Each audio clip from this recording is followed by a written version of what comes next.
প্রিয় BA first সেমিস্টারের ছাত্রছাত্রীরা এবং যারা মাইনরের থার্ড সেমিস্টারে যাদের মাইনর পেপার রয়েছে এডুকেশনের, তাদের জন্য আজকের এই ভিডিওটি অত্যন্ত গুরুত্বপূর্ণ। আমি তোমাদের প্রত্যেকটা চ্যাপ্টার ওয়াইজ তোমাদের কিন্তু কোশ্চেন এবং উত্তর নিয়েও তোমাদের আলোচনা আমি করে দিয়েছি এই পেপারটিতে। এবং তোমরা জানো এডুকেশনের পেপারটি আমাদের পিবি স্টাডি ক্লাসের চ্যানেল থেকে বিগত 5-6 বছর ধরে তোমরা যে সাজেশনগুলো দেওয়া হয় সেগুলো 100% কোশ্চেন কমন আসে। এবং এবারেও গতবারেও তোমাদের কমন এসেছিলো 100%, এবারেও আমি তোমাদের 100+ তোমাদের কিন্তু কোশ্চেন সাজেশন আমি কমন পাওয়াবো। এবং প্রশ্ন কিন্তু অন্যান্য জায়গায় যতগুলো প্রশ্ন দেবে তার থেকে আমি অনেক কম প্রশ্ন কিন্তু সাজেশন দিয়ে থাকি।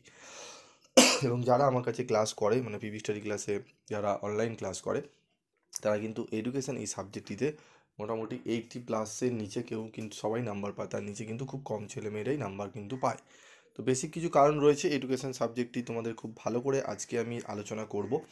তোমাদের প্রথম অধ্যায়, দ্বিতীয় অধ্যায় এবং তৃতীয় অধ্যায়, তিনটে অধ্যায় মিলিয়ে কিন্তু তোমাদের অনার্স এবং জেনারেল পেপারদের কিন্তু কোশ্চেন সেট হবে তোমাদের 75 নম্বরে।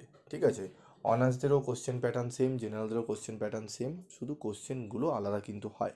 এবং যারা মাইনরে, যারা ফার্স্ট সেমিস্টারে যাদের অন্য সাবজেক্টে অনার্স আছে কিন্তু মাইনর পেপার এডুকেশন চুজ করেছে, তাদের হচ্ছে মাইনর 1, তাদেরও কিন্তু কোশ্চেন সেট হবে। এই তিনটে কোশ্চেন তো পেপার সেট হবে। এবং যারা থার্ড সেমিস্টারে আবার পড়ছে তাদেরও মাইনস হিসাবে ফার্স্ট তোমার এডুকেশন সাবজেক্টই রয়েছে। মানে টোটাল এই বছরে তোমাদের 2024-এর প্রশ্নপত্রে কিন্তু 4টে টোটাল এই পেপারে সেট হবে। তো সেইগুলোকে মাথায় রেখে তোমাদের জন্য যে সাজেশানগুলো রেখেছি, যে এই সাজেশানটা তোমরা পড়ে নিলে অনার্স বলো, জেনারেল বলো, মাইনর বলো, প্রত্যেকটা তোমরা যেরকম তোমরা চুজ করেছো তোমাদের কোশ্চেন পেপার পাবে, প্রত্যেকটা প্রশ্ন তোমরা কমন পাবে।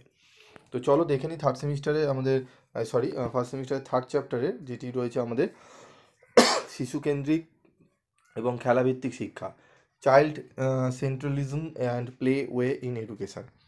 তো তোমাদের স্টাডি মেটেরিয়ালও কিন্তু তোমাদের তৈরি করা রয়েছে, বহু ছাত্রছাত্রী স্টাডি মেটেরিয়াল তোমরা সংগ্রহ করেছো এবং তোমরা উপকৃত, তোমরা পড়ে বুঝতে পারছো। বলছো অন্যান্য জায়গায়, অনেকে অন্যান্য জায়গায় অনার্স নিয়ে পড়ছে এডুকেশানে, তবু স্টাডি মেটেরিয়াল যখন আমার পেয়েছে তখন সে আমার কাছে 2 থেকে 1 মাস না 1.5 মাসের ক্লাস করতে চেয়েছে। তার মানে বুঝতেই পারছো কোয়ালিটিটা কীভাবে আমি মেনটেন করি। তাই জন্যই কিন্তু ছাত্রছাত্রীরা, এরকম 2-3 জন ছাত্রছাত্রী রয়েছে অন্য জায়গায় পড়ছে সেখানে টিচারের কাছে, তবুও পড়তে চাইছে।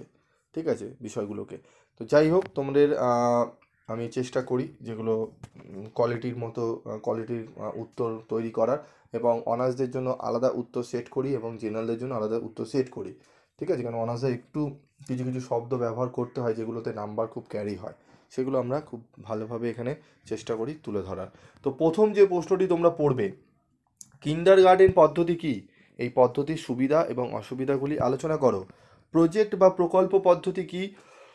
এই পদ্ধতির বিভিন্ন স্তরগুলি আলোচনা করো। শিক্ষায় এই পদ্ধতির গুরুত্ব লেখো। শিক্ষায় শিশুকেন্দ্রিকতা বলতে কী বোঝো?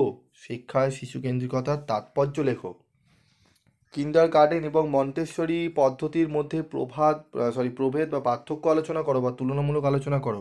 এই যে প্রথম যে 4টি প্রশ্ন খুব ভালো করে তোমরা করে নাও, একদম তোমরা একটি 10 নম্বরের প্রশ্ন তোমরা কিন্তু কমন পাবেই।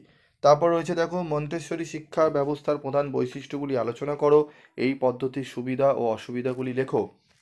ঠিক আছে, এই যে 5টি প্রশ্ন তোমাদের এখানে দেওয়া হলো, এই 5টি প্রশ্ন তোমরা পড়ে নাও। অনার্স বলো, জেনারেল বলো, মাইনর পেপারে বলো, এই 5টি প্রশ্ন পড়ে নাও। তোমাদের দেখবে আলাদা আলাদা করে অনেকে অনার্স দিচ্ছে, অনেকে জেনারেল দিচ্ছে, অনেকে অন্য সাবজেক্টে হয়তো পড়ায়, তিনি এডুকেশনের সাজেশন দিচ্ছেন, তো এরকম আছে অনেকে। তো সেগুলো তোমরা দেখলে বুঝতেই পারবে যে এই কোয়ালিটির সঙ্গে সেই কোয়ালিটির তফাৎ রয়েছে। কারণ আমি তোমাদের একদম মাত্র 5টা কোশ্চেন বেছে দিয়েছি, যেগুলো পড়লে তোমাদের 4টে প্রশ্ন সেট হবে। কিন্তু সেই 4টে প্রশ্ন পেপার সেটেই তোমরা কিন্তু এই চ্যাপ্টার থেকে যা যা কোশ্চেন দেবে কমন পাবে, এটুকু তোমাদের বলতে পারি। প্রথম একটি ইয়েতে সেমিস্টারে তোমরা ভরসা করে এডুকেশন সাবজেক্টটি পড়ে যাও, তোমরা বিগত যত সেমিস্টার থাকবে তোমরা কিন্তু পিবি স্টাডি ক্লাসের সাজেশন এডুকেশনের তোমাদের বারবার নিতে ইচ্ছা করবে, এটুকু আমি বলতে পারি। তারপর দেখো, চলে আসবো আমরা 5 নম্বরের প্রশ্ন, ইম্পর্টেন্ট 5 মার্কস কোশ্চেন। 10 নম্বরের প্রশ্নগুলো পড়লেই হয়ে যায়, তবু আলাদা করে দিয়েছি, দেখে নাও। শিশুকেন্দ্রিক শিক্ষা ব্যবস্থার 5টি বৈশিষ্ট্য উল্লেখ করো।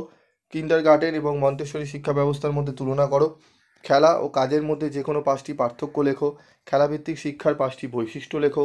সংক্ষেপে প্রকল্প পদ্ধতির সুবিধা ও সীমাবদ্ধতা লেখো। প্রকল্প পদ্ধতির যে কোনো 5টি বৈশিষ্ট্য লেখো।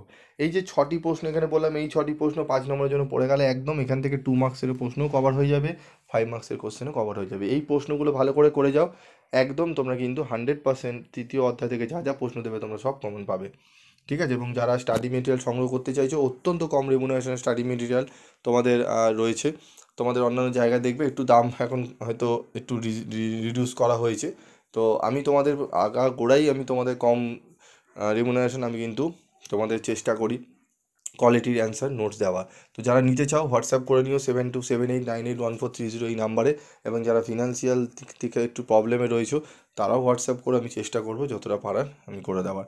আজকের মতো ভিডিওটি শেষ করছি, দেখা হচ্ছে পরবর্তী ভিডিওতে। তোমরা যদি অনার্স এবং জেনারেল এবং মাইনরদের আলাদা আলাদা যদি সাজেশান চাও যে স্যার আমাদের আলাদা করে সাজেশান দিন, আমি যদি চাও তাহলে কমেন্ট বক্সে লিখে জানিও, আমি সেগুলো আলাদা করে তোমাদের প্রোভাইড করব। আজকের মতো ভিডিওটি শেষ করছি, দেখা হচ্ছে পরবর্তী ভিডিওতে। সকলে ভালো থাকবে, সুস্থ থাকবে।